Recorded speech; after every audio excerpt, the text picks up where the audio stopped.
La materia está dividida en 4 unidades. La primera son aspectos teóricos de la estructura socioeconómica de México. Como les mencioné, vamos a estar viendo palabras claves, definiciones, para entonces poder entender lo que ha sucedido a lo largo de los años. Luego tenemos los modelos económicos de México en el periodo de 1970 a 1982. Esto quiere decir que vamos a ir analizando sexenio por sexenio qué modelo económico se implementó para intentar tener una buena economía en México. Luego nos vamos a adentrar ahora sí al México neoliberal, que vendría ya siendo más a los años 90. Y por último vamos a ver tendencias de los procesos de cambio económico en la sociedad mexicana. Todo esto de la economía, cómo se ve impactado en la sociedad.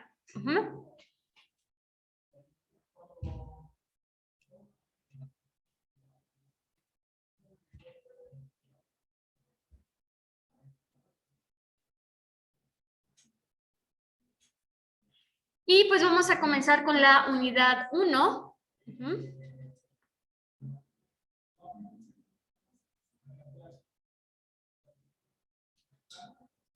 Que se llama Aspectos teóricos de la estructura socioeconómica de México. Y me espero tantito, ahí que acaben de copiar.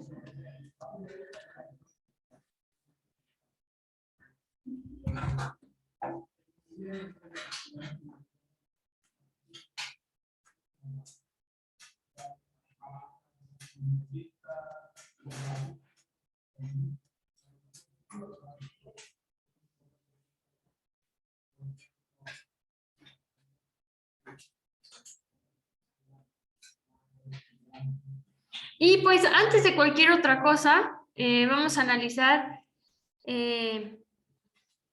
la definición para cada una de las palabras que tenemos dentro de estructura socioeconómica. Entonces, primero que nada, vamos a ver lo que es una estructura. Entonces, primero que nada, la estructura nos dice aquí que es un conjunto de partes o elementos que forman o definen un todo, unidad o sistema.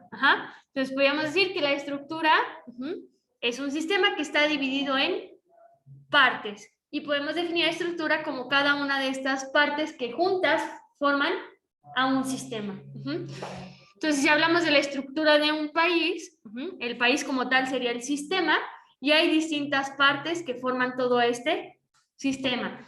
Dos de esas partes que forman el sistema dentro de un país va a ser la sociedad y la economía, que van a ser los que vamos a estar estudiando. Dice que sus elementos y relaciones tienen interdependencia. Esto quiere decir que algunos elementos van a presentar cierta dependencia de otros elementos. Dice, cada estructura puede establecer relaciones simultáneas y por último, sus elementos y relaciones están jerarquizadas. Hay que recordar, cuando mencionamos la palabra jerarquía, ¿a qué hacemos referencia? A que hay un orden de importancia. Ese organigrama jerárquico de la empresa donde trabajo, ¿verdad que tiene un orden de importancia? Si estoy más arriba del organigrama, tengo más importancia dentro de la empresa. Entonces quiere decir que los elementos que tengo presentes en esta estructura tienen una jerarquía. Entonces van a ir de mayor a menor importancia.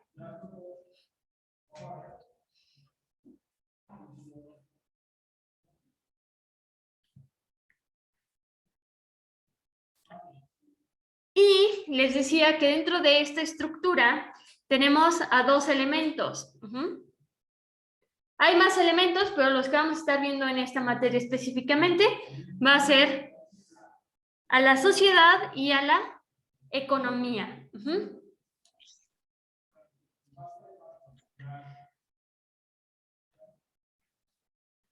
Y entonces, si hablamos de sociedad y economía, vamos a ver qué es cada una de estas partes. ¿A qué puedo identificar como parte de la sociedad y qué puede identificar como parte de la economía. Entonces, tenemos que la sociedad como tal es un conjunto de personas que se relacionan. Entonces, nosotros somos parte de la sociedad. Ajá. ¿Y por qué somos parte de la sociedad? Porque en teoría nadie está aislado. ¿Hay gente aislada? Sí, y la mayoría en contra de su voluntad. Ajá. Pero como tal, las ciencias sociales nos han descrito como un ser social, ajá, que necesitamos vivir el proceso de socialización. Que no todos vivimos el mismo proceso de socialización, pues eso también es cierto, pero en sí, las ciencias sociales, además de definirnos como un ser biológico con necesidades fisiológicas, nos definen como un ser social, o sea, que necesitamos pertenecer a una sociedad, a un grupo. Y luego tenemos la economía, que como tal, la economía es una ciencia. ¿Qué estudia esta ciencia? Pues nos dice que estudia la producción, consumo de bienes y servicios. Entonces vendría haciendo toda la parte de producción de estos bienes y servicios que consumimos y aparte el consumo que le damos a toda esa producción. Y dentro de la economía se pueden estudiar 3 sectores: el sector primario, sector secundario y sector terciario. Sector primario, todo aquello que tiene que ver con la materia prima. ¿Qué actividades económicas entran de este primer sector? La pesca, la agricultura, la ganadería, la minería.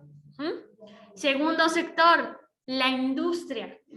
El segundo sector lo vamos a definir como esa parte donde la materia prima se convierte en algo que va a ser funcional. Entonces ya, tengo, por ejemplo, en materia prima puedo tener la forestación, la deforestación, que es la tala de árboles, ajá, la obtención de la madera. La madera tiene que pasar por la industria para entonces ser algo funcional, para que entonces se convierta en una mesa, en una silla, en una cama. Ese es el segundo sector. Y por último, el tercer sector, que es el de transformación y servicios, que vendría siendo ya toda la parte de servicios y transporte. Hay ciertos productos que no se le denominan productos, ciertos servicios que entran dentro de la economía que no es algo físico, como lo puede ser el teléfono o el internet o el transporte público que utilizo. Y dentro de la estructura, que ya vimos que es la estructura, vamos a tener 2 definiciones importantes. Supongamos que la estructura, si vemos como una pirámide, la estructura está justo en el medio de la pirámide. Entonces voy a tener una infraestructura, que es la base de la pirámide, y una superestructura, que es la punta de la pirámide. Ajá. Entonces, la superestructura, nos dice que son aquellos elementos que se encuentran ligados y se encuentran asentados sobre la estructura económica. Entonces son todos estos elementos que voy a tener por arriba de lo que ya denominamos estructura, que en la estructura, ¿qué es lo que tenemos? A la sociedad y a la economía. Entonces, en la parte en medio de la pirámide, de toda esta estructura que tiene México como nación, está justo en medio y arriba se encuentra la superestructura, que son estos elementos que están ligados a lo que tenemos aquí en medio. ¿Cuál puede ser un ejemplo? Pues tenemos las leyes, que tenemos por ahí, pues nuestra Constitución mexicana, y luego por estado tenemos una institución propia de cada estado, tenemos algunos reglamentos, normas, también tenemos a la religión, que queramos o no, está ligada tanto a la sociedad como a la economía. El gobierno, el Estado. Como Estado vamos a definir el territorio mexicano. Y el lenguaje. Ajá. Entonces, observando la pirámide, eso está en la punta. Ujú.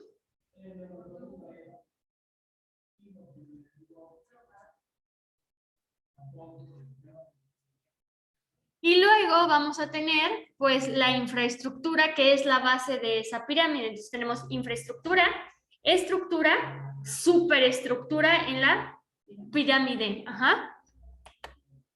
Y la infraestructura lo vamos a definir como las instalaciones operativas sobre las que se desarrollan y funcionan distintas actividades humanas. Ajá. Entonces es cualquier instalación. También tenemos cualquier comunicación, materiales y energías y servicios urbanos que hacen que se puedan desarrollar o que su función es que se puedan desarrollar y funcionar las distintas actividades humanas. Entonces tenemos algunos ejemplos de lo que yo encontraría en esa base de mi pirámide, que serían las carreteras. ¿Por qué? Porque digamos que en la parte de en medio tenemos tanto a la sociedad como a la economía. ¿Qué pasa si no tenemos carreteras? Pues que la economía se vería afectada, ¿cierto? ¿Por qué? Por el transporte de cierta mercancía o de cierta producción. Las escuelas. ¿Qué pasa si no tenemos escuelas? Pues que entonces no vamos a tener gente capacitada para que trabaje en los tres sectores, para que se esté generando la economía. Luego tenemos el teléfono, hospitales, y ahí se me quedó lenguaje, pero es electricidad, ¿sale? También podríamos incluir pues a una de las nuevas tecnologías que es el internet. Entonces, cuando recién se dio todo esto de la pandemia, el internet en cuanto a economía representó una super herramienta, ¿cierto? ¿Por qué? Porque como no podíamos salir, pues entonces yo me metí a Mercado Libre y podía comprar mis cosas. O a la tienda en línea de la tienda de ropa que me gusta y encargaba para que me llegara a mi casa. Y de esta manera, pues un poco había flujo en la economía de México. No como el que habría normal con las tiendas abiertas, pero mínimo había un poco de flujo gracias al internet. Entonces, ya vimos cómo es que está formada la estructura en un país, en este caso México. Tenemos infraestructura, ya vimos los elementos que voy a encontrar aquí, la estructura, que ya vimos a los elementos que voy a encontrar, y por último la superestructura, que ya vimos los elementos, que juntos nos dan toda la estructura de México. Son todos esos elementos que tienen relación entre sí para formar un sistema. Vámonos con otro concepto que necesitamos entender. ¿Por qué? Porque a lo largo de los años hemos sufrido muchos cambios sociales. Entonces, ¿qué características debe de tener un cambio social? Un cambio social, pues es un cambio en la sociedad. Para bien o para mal. Acuérdense que este cambio social se va a ir dando pues de acuerdo a las condiciones en las que estamos viviendo. Número 1, tiene que ser continua. Si el cambio social es continuo, la sociedad va cambiando, no se queda estática. ¿Por qué? Porque las condiciones en las que vivimos van cambiando. Luego tenemos que tiene que ser relativo, que se da entre ciertos límites. Esto quiere decir que tampoco el cambio puede ser extremo, que tiene sus límites y que dentro de esos límites se tiene que dar ese cambio. Dice que tiene un efecto escalonado, que puede darse de forma gradual o acelerado. Esto sí, pues depende de qué tipo de cambio estemos viviendo, pero podemos verlo gradual, que gradual podríamos denominarlo que crece de forma lineal. Entonces, esto ya es un poco matemático. El crecimiento se puede dar o el cambio se puede dar de dos formas. De forma gradual, que es un crecimiento lineal, que si yo lo grafico, lo que voy a tener es una línea recta, o lo puedo tener acelerado, que matemáticamente lo expresamos como una exponencial, que podríamos decir que actualmente estamos viviendo en el número de casos de COVID un crecimiento exponencial. Esto quiere decir que se dispara el crecimiento. Ajá. No es que cada día yo estoy aumentando 2, eso es lineal, cuando es constante el cambio.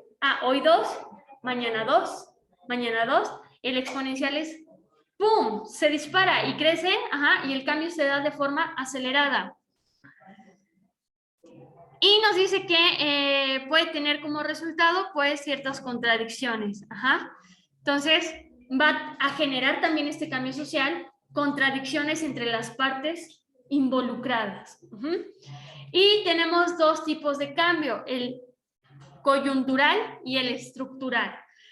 Dice que el coyuntural, nos menciona aquí que tenemos variaciones temporales que tienen lugar en una estructura y no modifican el funcionamiento. Un ejemplo de un cambio coyuntural sería el aumento de empleo durante los periodos vacacionales en una zona turística. Entonces sabemos que en una zona turística, en periodos vacacionales, aumenta el trabajo. En hoteles, en restaurantes, en museos, en todo lo que tenga que ver con la parte turística. Pero este cambio únicamente es temporal. Esto quiere decir que acaban las vacaciones y entonces se regresa a lo que normalmente, el trabajo que normalmente hay en una zona turística. Pero este tipo de cambio no modifica la estructura, ¿cierto? Esto quiere decir que no es un cambio permanente, no lo modifica. Solamente por un periodo cambió, pero se regresa a la normalidad. Y luego tenemos el cambio estructural, que este sí tiene efectos duraderos. Esto quiere decir que cuando ocurre un cambio estructural, el efecto que tiene ese cambio sí va a durar. No nada más un mes, que es el periodo vacacional, sino que sí tiene un impacto en la parte de la sociedad y de la economía. Dice que pueden ser permanentes o definitivos en el funcionamiento del sistema. Y un ejemplo de un cambio estructural sería los cambios de los modelos económicos dentro de un país. Entonces, ¿cómo se comporta un modelo? A final de cuentas, todo modelo está pensado o está basado en las matemáticas. Entonces, estos modelos económicos que el país toma están pensados para que la economía suba, pero dentro de que la economía suba hay ciertos cambios que vamos adoptando permanentes, es decir, esto sí me funcionó, entonces se va a quedar para cambiar la estructura que hoy tengo porque me está funcionando. Entonces, de los modelos matemáticos, siempre, y lo vamos a ver cuando estudiemos los modelos económicos que han pasado por el país, en un principio todos tienen la tendencia a que la economía suba, pero como sabemos, el mundo cambia. Entonces, ahorita voy subiendo, pero va a llegar un punto en el que ya no voy a crecer con ese modelo económico.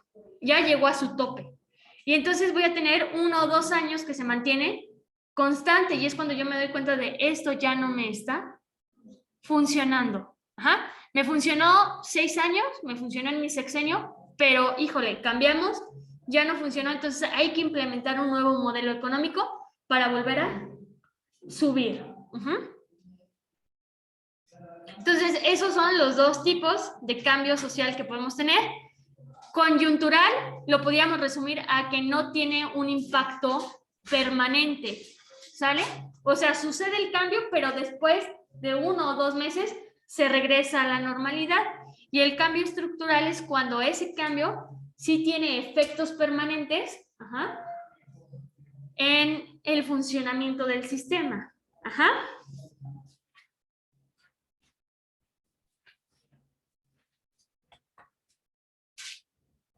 Luego, otro concepto súper importante para entender a la estructura socioeconómica de México es el crecimiento.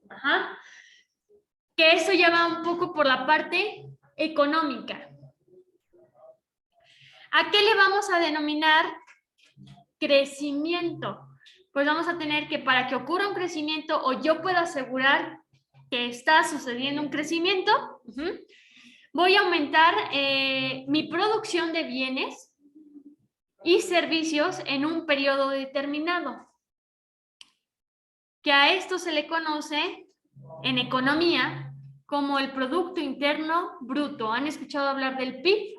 Casi siempre en las noticias nos dan el PIB cada día, de si ha aumentado, si ha disminuido, y básicamente es lo que yo tengo en bienes y servicios como nación, no individual. Yo como México, ¿con cuánto cuento? ¿Cuánto es lo que yo tengo? Y entonces pues se hace un análisis, ¿no? Si hablamos de bienes es todo lo material, entonces México digamos que dice, pues voy a contar cuántas escuelas tengo, cuántos hospitales tengo, cuántos coches tengo, pero yo como gobierno. Espérenme tantito que me estoy quedando sin pila.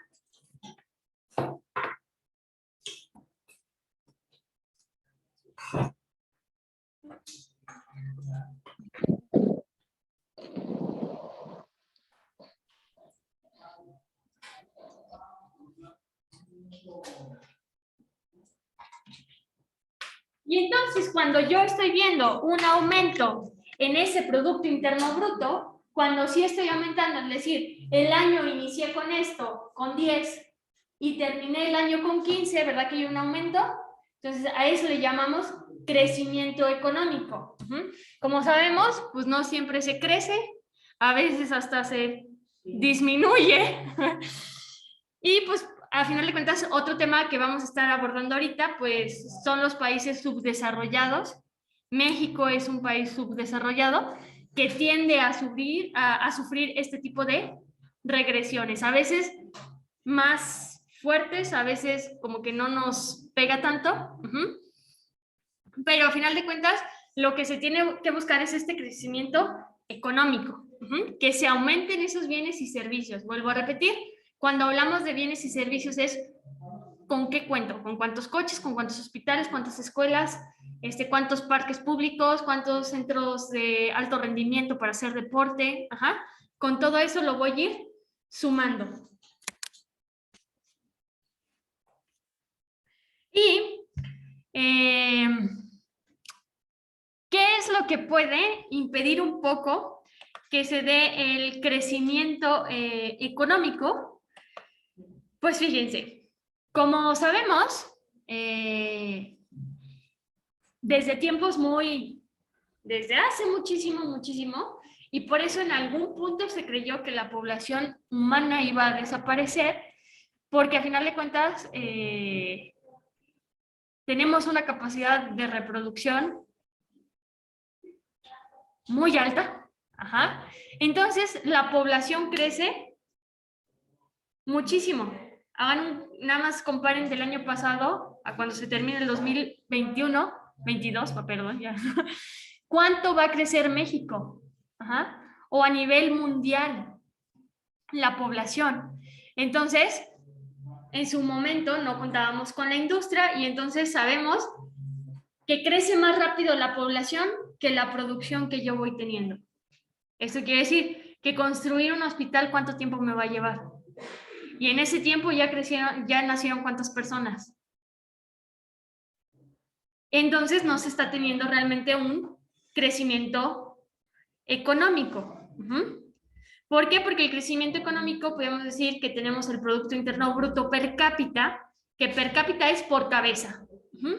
Entonces, de todo lo que tiene México, lo voy a dividir entre cada uno de ustedes, entre cada mexicano. Entonces, a mí me va a tocar una partecita y a cada uno de ustedes les va a tocar la misma partecita.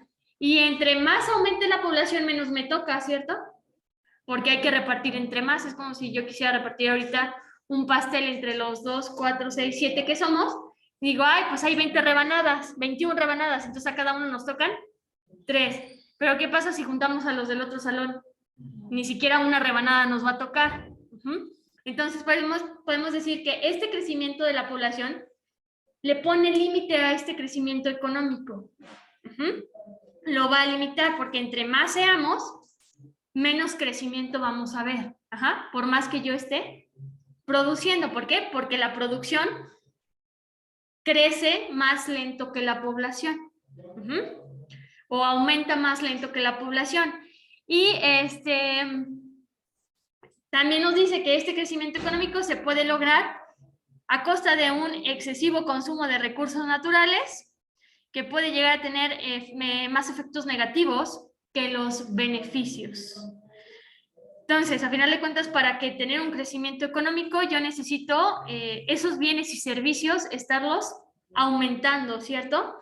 Y para construir un hospital, una escuela, un parque, necesito materia prima. Entonces, yo puedo lograr ese crecimiento pues explotando esa materia prima. Pero hoy en día sabemos que el planeta está sufriendo las consecuencias de este excesivo uso de materias primas y además del excesivo uso de la industria, que es donde esa materia prima se convierte en algo funcional, que se convierte en esas tablas que me sirven. Los tubos que voy a colocar o las varillas que voy a colocar como base de la instalación. Entonces, en este punto vamos a ir estudiando algunos modelos económicos y vamos a ir viendo como los pros y los contras. Vamos a ver que un modelo económico está 100% pensado en el cuidado ambiental. Entonces, uno de los modelos económicos que se proponen, dicen, oye, pues vamos a cuidar todo este daño que estamos generando. Entonces, recapitulando lo de esta diapositiva, crecimiento económico se da a partir de un aumento de bienes y servicios. ¿Qué frena este crecimiento económico? Pues el crecimiento de la población. Entonces, si la población está creciendo constantemente, se va a ir frenando ese crecimiento económico que yo puedo tener. Y número 2, yo puedo aumentar el crecimiento económico, pues explotando de más a las materias primas para estar produciendo más.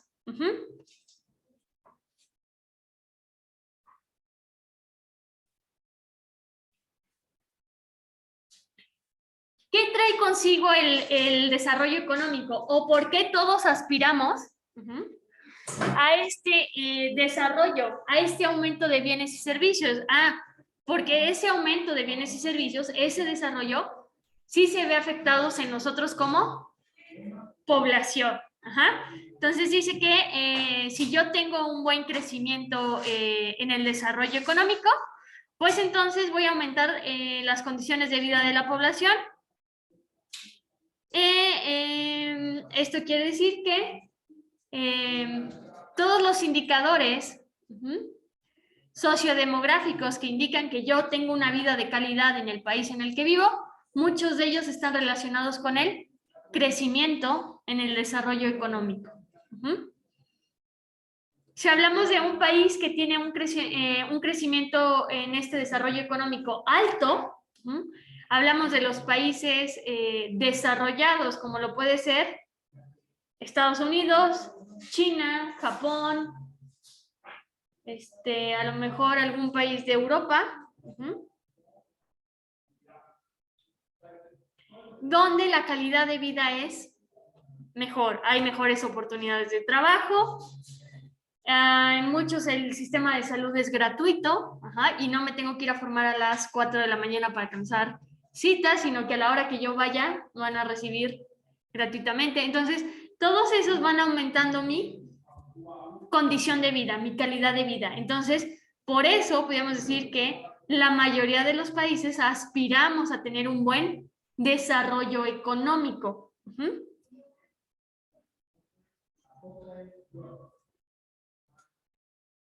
Y si hablamos precisamente del desarrollo económico, a lo que vamos a saltar es que si ponemos como característica de estudio el crecimiento económico, eso quiere decir, tengo muchos países, pero lo que voy a estudiar de esos países es nada más y nada menos que el desarrollo económico. Yo los puedo clasificar en dos: países desarrollados y países subdesarrollados. Y a continuación vamos a ver qué características tiene un país desarrollado y un país subdesarrollado. Y tenemos que un país desarrollado pues es aquel que puede satisfacer sus necesidades. Por eso México no es un país subdesarrollado. ¿Por qué? Porque no podemos satisfacer nuestras necesidades. Eso quiere decir que tengo que recurrir de terceros para poder satisfacerlos de aquí. Pongamos un ejemplo. México no produce su propia tecnología médica, ¿cierto? México no invierte en tecnología médica. Entonces tengo que recurrir a terceros. ¿Qué sucedió con las vacunas para COVID? México no pudo producir sus propias vacunas para COVID. Se hizo el intento, ¿no? Por ahí había gente trabajando en eso, pero pues hasta la fecha no tenemos una vacuna mexicana. Entonces, ¿qué sucedió? Pues que tengo que recurrir a esos países desarrollados que sí lograron desarrollar su vacuna, y por ahí tenemos la de Rusia, la China, la de Estados Unidos, y creo que Estados Unidos hasta tiene varias vacunas, varios laboratorios sacaron vacunas. Entonces recurrimos a esos países que sí pueden satisfacer sus necesidades y además les alcanza para satisfacer las necesidades de los otros. Y pues ahí tenemos, ¿no? Tenemos dos potencias mundiales, Estados Unidos y China, que actualmente pues viven la guerra interminable de a ver quién es mejor en cuanto a economía, tecnología y todo eso. Y tenemos pues países subdesarrollados que en su mayoría los encontramos en América Latina, América Central, incluyendo a México, un poco en África, no un poco, no, un mucho en África, algunos países de Asia, con todo y que ya está China, Japón, Corea, que son países desarrollados, también hay muchos que entran dentro de nuestro grupo de los países subdesarrollados. Y pues ahí tenemos a Cuba y a México, ¿no? Que entramos como países subdesarrollados. Podemos decir que de lo peor somos de lo mejor, ¿no? Por eso mucha gente de Sudamérica pues quiere venirse para México, donde no somos un país desarrollado, pero estamos mejor que muchos que están en Sudamérica. Y entonces, ¿qué características va a tener un país en desarrollo o un país que es potencia mundial y un país que es subdesarrollado? Ya quedamos que el país desarrollado es aquel que puede satisfacer sus propias necesidades. Y el subdesarrollo lo podemos definir como esa condición que tiene un país de no poder satisfacer sus necesidades básicas. Entonces, por eso les digo, México entra en un país subdesarrollado. ¿Por qué? Porque cumple con esta condición, ¿cierto? No podemos satisfacer nuestras necesidades nosotros solitos. Entonces, vamos a ir analizando un país desarrollado contra uno subdesarrollado. Primero, si hablamos de la tecnología, un país desarrollado tiene tecnología moderna y un país subdesarrollado tiene tecnología primitiva. ¿A qué nos referimos con primitiva? Pues que